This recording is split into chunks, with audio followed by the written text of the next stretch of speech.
Dear student, Assalamu alaikum. How are you?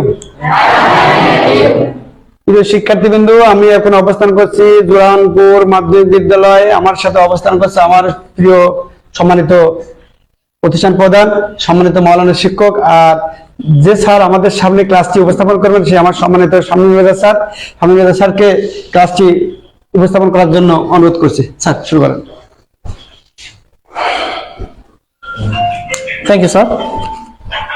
Dear students, first of all, we should give a big thanks to our honorable academic supervisor sir for being here in our school.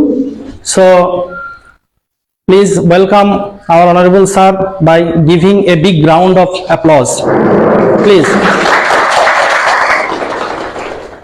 So, dear learners, in our previous class, we just gave you a touch about gerund and present participle.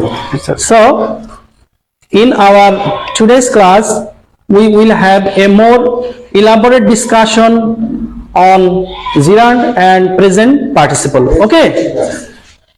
So, you all know that it is a very important topic for not only in your academic purpose, it will also help you to do well in your job level. Okay, so this topic, if you are able to understand it properly, it will help you in both academic respects and in case of job market, it will help you. So let's get started. So in our previous class, we actually discussed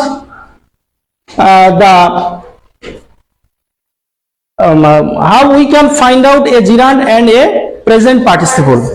So at the first glance, it may be seem no difference. You might not find any difference when you see a sentence. It is very difficult to find out whether it is a gerund or a present participle. But when we closely observe, we find a huge difference between a gerund and a participle. So, in definition, first of all, look at the definition of gerund. I have already written the definition of gerund, and here you can see that gerund is a verb plus ing form that acts as a verb and a noun, isn't it? অর্থাৎ gerund হচ্ছে ভার্বের সঙ্গে ING যুক্ত একটা form, যেটা কিসের মতো কাজ করবে বলো তো? ভেরি গুড, যেটা কাজ করবে একই সঙ্গে ভার্ব প্লাস নাউনের মতো, তাই নাকি? On the contrary, you will find the definition of present participle. Look here. Present participle is a verb plus ing form that acts as a verb and a adjective. তাহলে কি হলো ব্যাপারটা? এখানে আমরা দেখলাম যে একই ভার্বের সঙ্গে আইএনজি যুক্ত অংশ, যেটা কিনা ভার্ব প্লাস নাউনের মতো কাজ করছে। আবার এখানে দেখো ভার্ব প্লাস আইএনজি যুক্ত অংশ, কিন্তু সেটা কাজ করবে কিসের মতো? ভার্ব প্লাস অ্যাডজেক্টিভের মতো। তাহলে এখানে একটা বিরাট আমরা কিন্তু ডিফারেন্স দেখতে পাচ্ছি, যদিও ভার্বের সঙ্গে আইএনজি যুক্ত অংশ দুই দিকেই কিন্তু আমরা পাচ্ছি। তাহলে as I have already said that a gerund actually works as a noun. So where can we find a noun? So if we are able to find out the position of a noun, we can very well find the position of a gerund too, isn't it? So এখন তোমরা বলতে হবে আমাকে যে একটা সেন্টেন্সে noun আসলে কত জায়গায় বসতে পারে, এটা কি কেউ বলতে পারবা তোমরা? আচ্ছা, ঠিক আছে, আয়শা বলো তো, একটা সেন্টেন্সে নাউন কত জায়গায় বসতে পারে? 5 জায়গায়। তাহলে কোন কোন জায়গা সেটা কি তুমি একটু বলতে পারবা? একটু বলো তো। সাবজেক্ট, অবজেক্ট, সাবজেক্ট হিসাবে, অবজেক্ট হিসাবে, প্রিপজিশনের অবজেক্ট হিসাবে, আর হলো পজেসিভের অবজেক্ট হিসাবে, আর হচ্ছে compliment. Thank you so much. Please give a big round of applause for Ayesha. Okay, dear student, As you have already told that a noun is actually found in 5 places in a sentence. So, in the same way, we will find a gerund in the 5 places in a sentence. So, how can we find out a gerund in a sentence? Let's see. Our first, you can see the first sentence that swimming is a good exercise. Swimming is a good exercise. তাহলে এটার অর্থ কি বলতো? Swimming is a good exercise. What is the meaning of this sentence? সাঁতার একটা ভালো ব্যায়াম। সাঁতার একটা ভালো ব্যায়াম। তাহলে এখানে কি ভার্বের সঙ্গে আইএনজি যুক্ত অংশ দেখতে পাচ্ছ এই সেন্টেন্সে তোমরা? কোথায় আছে বলো তো? সুইমিং। আচ্ছা, এই সুইমিং এর অবস্থানটা এই সেন্টেন্সে কি হিসাবে আছে বলো তো? Very well done. তাহলে এখানে সুইমিং এর অবস্থানটা সেন্টেন্সে সাবজেক্ট হিসাবে আছে। তাহলে আমরা কিন্তু এই ভার্বের সাথে আইএনজি যুক্ত অংশটাকে আমরা দেখতে পাচ্ছি যে এটা কিন্তু সাবজেক্ট হিসাবে আছে। তাহলে এইটা একই সঙ্গে কিসের কাজ করছে বলো তো? নাউনেরও কাজ করছে এবং ভার্বের কাজও করছে।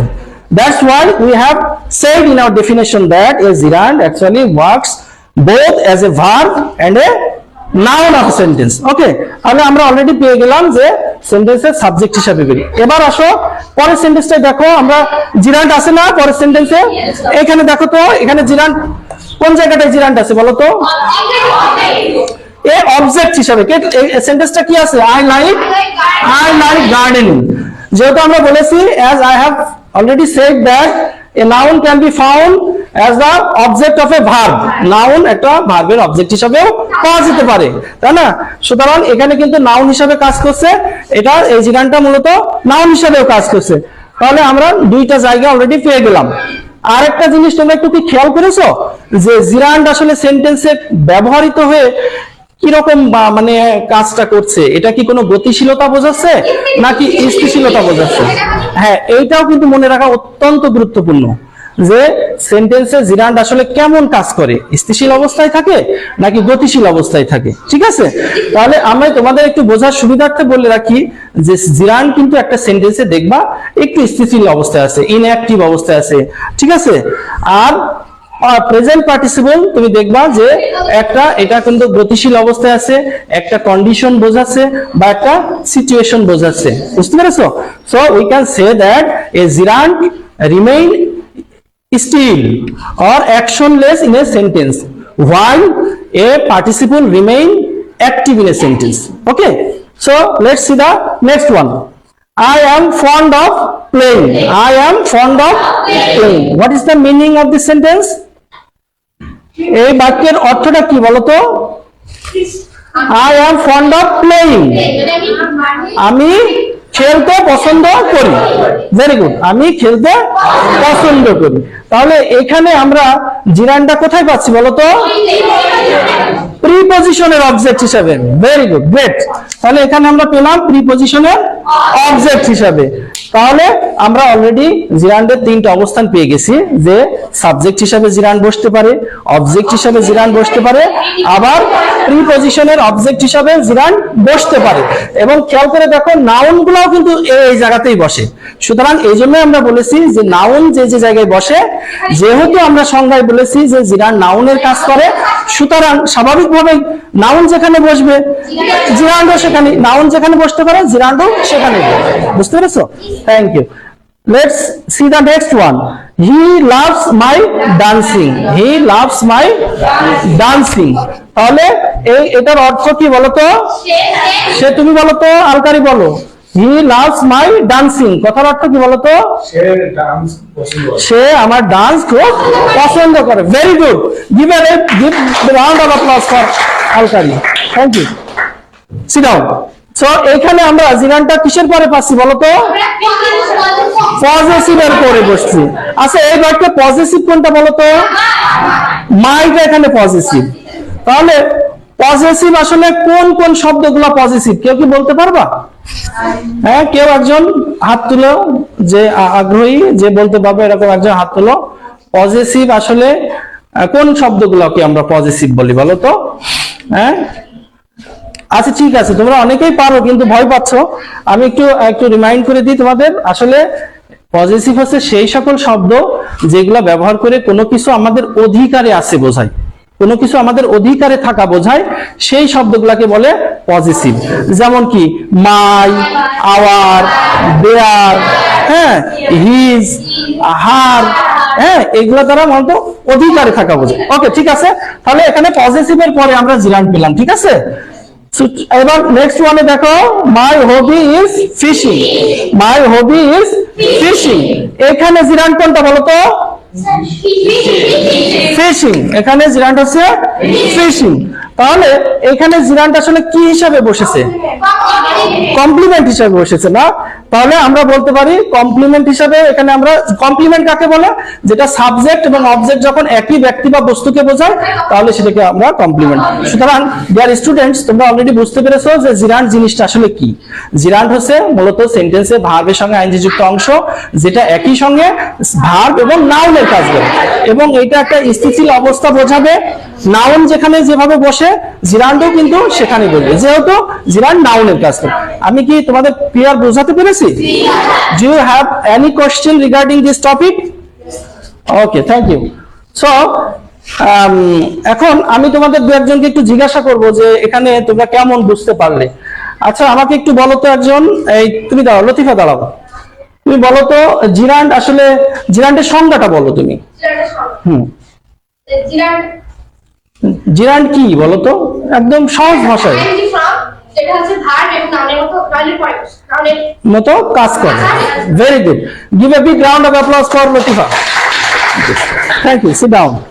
এখন আলকারি, তুমি বলো তো যে জিরান্ড আসলে যে নাউনের মতো কাজ করে, জিরান্ড একটা বাক্যে আমরা কয় জায়গায় পেতে পারি বলো তো? 5 জায়গায় পেতে পারি, যেহেতু নাউন সেন্টেন্সে 5 জায়গায় বসতে পারে। সুতরাং নাউনের মতো যেহেতু কাজ করে, নাউনের ওই স্থানগুলোতেই কিন্তু জিরান্ড বসতে পারে, তাই নয় কি? থ্যাংক ইউ সো মাচ, বসো। রাউন্ড অফ অ্যাপ্লজ ফর আলকাই। Okay, thank you. So dear students, in our next class we will discuss about participle, present participle. Okay, thank you sir. প্রিয় শিক্ষার্থীবৃন্দ, সুন্দর একটি ক্লাস আমরা উপহার পেলাম নাকি?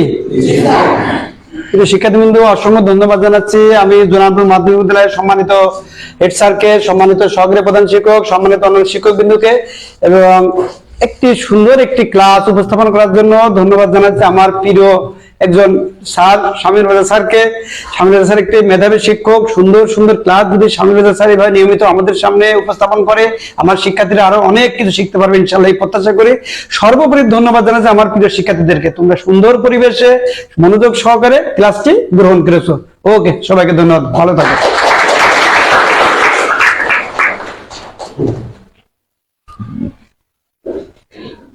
ওকে।